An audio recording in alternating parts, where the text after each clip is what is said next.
Am I the a-hole for telling my ex-wife we aren't a team and I'm the only one to make parenting decisions? Hello everyone, posting this because I've been extremely conflicted after this last argument with my ex.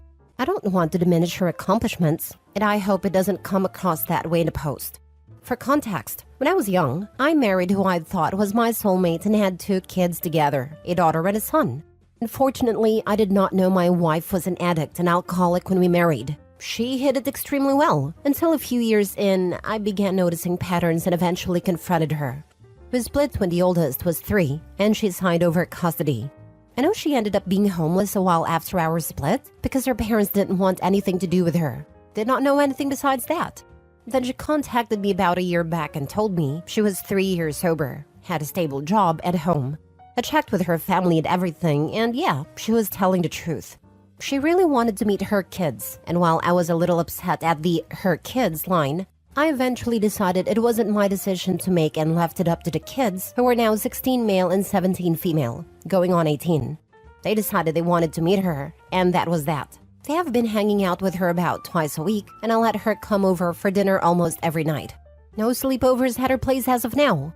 So far, they've kind of have the aunt-ish relationship with her, but they do seem to be enjoying it. Which brings me to our conflict.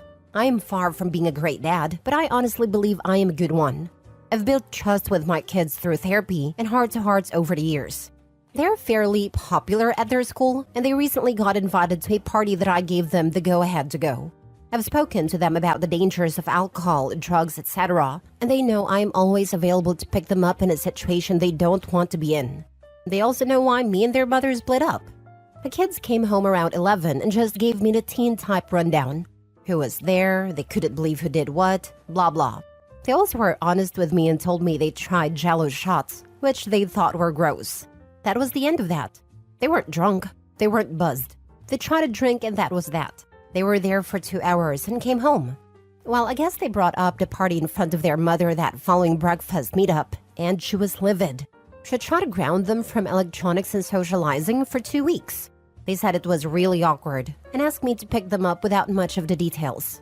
While they were waiting in a car, I spoke to her, and when she told me, I honestly laughed. I asked her what gave her the right. She responded that she really wants to be a mother to her kids, and I should give her the chance to parent. That she's giving 100% to this to make this work.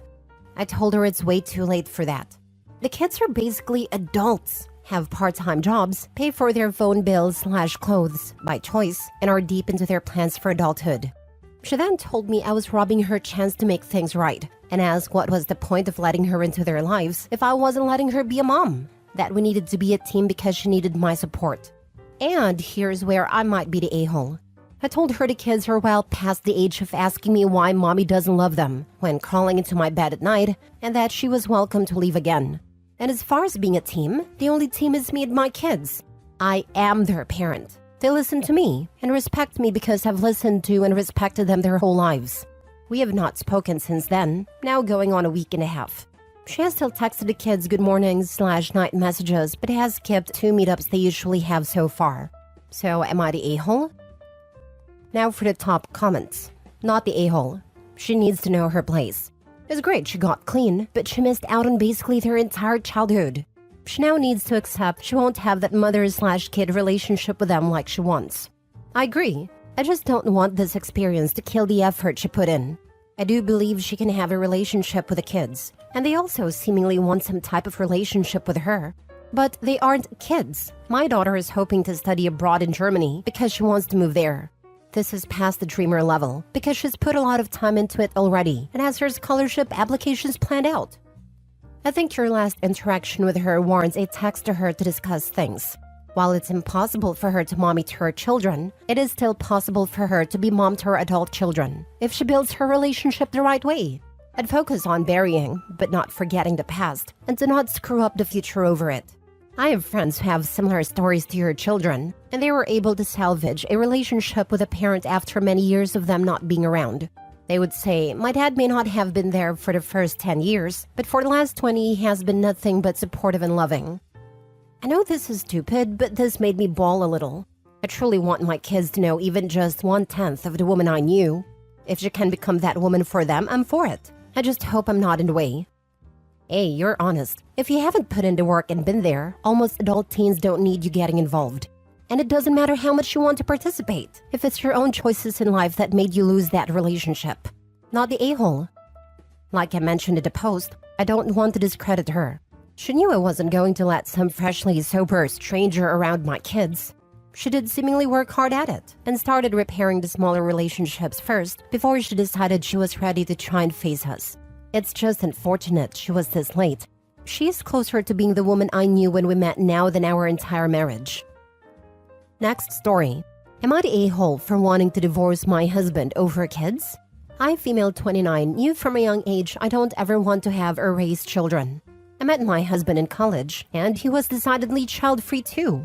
We got married a couple of years back. My husband's younger sister, female 24, has 3 kids, male 5 and 2-year-old twins with different deadbeat guys. 2 months ago, she left all of them at our house. Said she was going on an errand and never came back. Just left. We filed a report and everything, and last we heard, she was safe, but did not want to come back. My husband's mom is a minimum wage worker barely scraping by. She used to be a single mom and did not want to raise these kids. I don't want to raise them either. Don't get me wrong, I feel bad for them. But raising kids is a huge responsibility I don't want to take up. In the 2 months they were here, our expense has increased. We had to buy them clothes and stuff, and they are sleeping in our living room on air mattresses as we only have 1 bedroom. I had to work from home and look after them because my husband cannot get work from home, and daycare for 3 is expensive. It has been really rough to say the least. CPS did get involved and asked us whether we want to keep the kids or not. I do not. I thought my husband would be on the same page, but he wants to keep the kids. CPS has asked us to decide quickly and make necessary changes. Get a bigger home for one. My husband and I have gone back and forth on this. I cannot live the next 16 years like this. Raising kids is hard and expensive, but he wants to be there for his family, which I get. So yesterday I told him I want a divorce, quickly, before he made any commitments and dragged me into it with him. He called me an a-hole for divorcing over kids, for abandoning him when he needed me. I told him he knew my boundaries well in advance, and this was a commitment, children, that he is unilaterally deciding on. Am I the a-hole? Edit. This is not relevant, but it is increasingly annoying when 1 out of 5 comments are telling me about wedding vows. We did not do traditional wedding vows. We do not believe until death do us part. Our vows did include not having children. Our vow was to stay together until staying apart made us happier than staying together will. Staying in a toxic relationship where you hate each other's guts just because you made a vow was never appealing to us. While some may think you're a hard person for your decision, you are not the a-hole. You had this crazy idea that you would get to remain child-free when you married someone who also wanted to be child-free. It's not like you're not agreeing on what temp to set the furnace or what color to paint the kitchen. This is about as huge as it gets, and he made a choice made, without caring about your feelings. I think he cares about her feelings. It's a horrible situation. He's right for stepping up though. Those kids have already been abandoned once by someone who is supposed to love them. Unfortunately, there is no right answer. Put the kids in the system is an a-hole move. Ignoring your wife's feelings and future plans is an a-hole move. He really has no choice but to be an a-hole in some way. He's choosing to put the innocent children above even his wants and desires. It's not that he doesn't care. He's just making the best decision for the kids. He can choose to step up, but he cannot force OP to step up as well. And it feels like he just dumped them on her to deal with. I can't fault either of them. Only a-hole here is the sister. The sister who abandoned her children is the absolute a-hole. If you don't want to help him with the kids, then leave. He didn't want kids either. They were dumped on him. I can certainly understand why I can't throw them out though. If there is truly no one else to care for them and sister has been reported, and all the necessary avenues have been taken as far as she goes, then it comes down to putting them in foster care or caring for them. He probably wouldn't be able to live with himself if he put them in foster care. I wouldn't be able to either. He should start the process of hunting her down for child support immediately though. I'd say to Opie, if you have a sibling and he/she has kids and dumped them on you, and either you had to care for them or put them in foster care, what would you do? If you have no siblings and no nieces or nephews, it's really hard to put yourself in his shoes to answer that though. Next story. Am I the a-hole for breaking up with my girlfriend after she was assaulted? My ex-girlfriend, female 24, and me, male 25, were at a bar last Friday, and when I left for 5 minutes to grab a hot dog as the bar stopped serving food at 11 p.m., I came back and found my girlfriend dancing intimately with a guy. I was angry, and I left an argument where she didn't really seem to understand why I was angry and called me dramatic and insecure.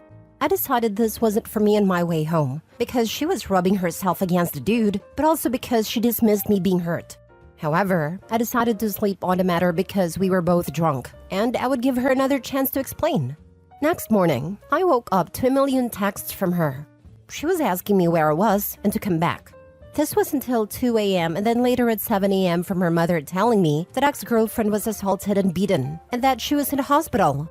Since that day, I have been harassed by her family calling me out for leaving her drunk in the middle of the night. While I do feel bad for what happened to her and some guilt, I still don't know what I was supposed to have done. But now her mother tells me that I need to visit her. But I said that I wanted to make it clear that we are broken up. Decided that before anything happened, and that if I visited, maybe it would be worse, because she might think we are back together. I've talked to my family and they don't know what to say. It is all an unfortunate situation altogether, and I have no problem being there for her and supporting her. But wouldn't that give her the impression that we are back together? I don't want to add to her hurt, but at the same time, I'm done with this relationship. Am I the a-hole? Now for the top comments. Info. Does the ex know you broke up with her? You said you were both drunk, and also said you decided to sleep on the matter. I don't know. I couldn't just tell her it is over when I found out what happened. But her texts were angry, and she threatened to end it if I didn't come back. And the last one she called me insecure was.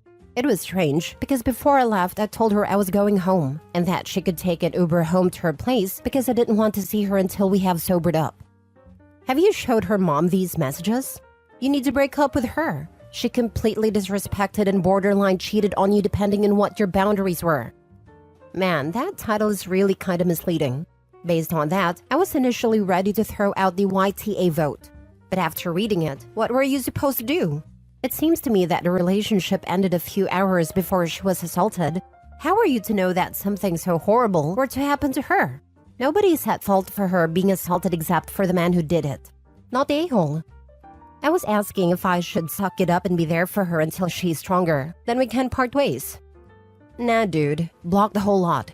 It sucks it happened to her, but it is not your fault. And it's not on you to help her feel better, especially if it's just going to open more doors to her and her family berating you.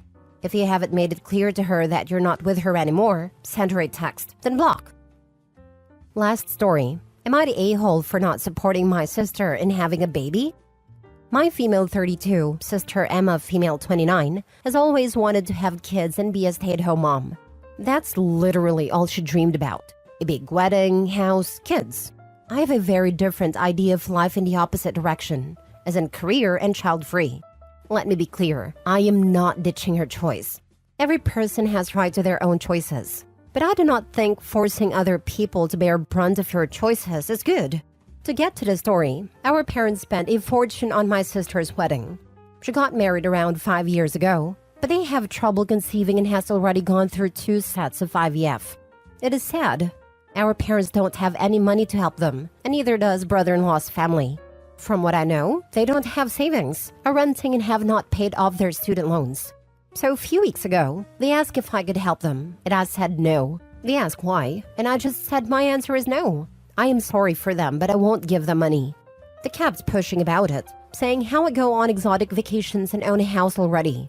I do. I worked hard in college with full scholarship and immediately got a well-paying job. I lived within my means and saved up to buy my own house. It's not much, just a 2 BHK apartment. But to me it's great. I said my financial status is none of their business. If they want to have a family, they need to be able to afford it themselves, not ask me. My sister got mad at me saying I am refusing to help her because I hate children, that I am punishing her for her choices. I said I'm doing no such thing. She is entitled to her choices, but I'm not obliged to fund her. She is really mad at me for not helping, and my parents are asking me too. They're saying no matter my choices, I should support my sister since I can. I'm still not on board since I believe only people who can afford kids should have them, and that I shouldn't have to pay for her choices. My sister, her husband, and his family are calling me an a-hole though. Am I? Not the a-hole. You are not, in any universe, responsible for your sister's fertility issues. Your sister can get a job to fund her treatments and be a stay-at-home mom once the baby is born, not the a-hole. Exactly. I don't get it. I've always wanted to be a stay-at-home mom and still hope I do someday. However, I've always planned to work after marriage and before baby, even if I married someone with a good amount of money. What harm can possibly come from having a little more saved up? It really makes zero sense to refuse to work when you don't have a baby yet, but require expensive IVF treatments. Also, are you just never going to work again if you don't ever have a child? IVF is 5 figures minimum. You are not required to fund that for anyone. Also, how are they going to afford a kid then? Not the a-hole. Meanwhile, OP's vacation trips probably nowhere near 5 figures a year. Yet this has turned parents expect OP to fund more IVF treatments, while the previous 2 already failed badly. Even worse, if it does become successful, they're going to expect OP to fund a childcare and life of that baby as if she's the parent. Yeah, not the a-hole. It's clear her family is trying to financially take advantage and use her. She wouldn't be wrong to cut them off. It's completely irrelevant. She can spend millions a year on her vacations, and she would still be not responsible for her sister's issues. I was coming here to say this. She can spend 6 figures on private planes, and it still wouldn't be any of anyone's business. Spend your money any way you like, OP. Still isn't anyone's business.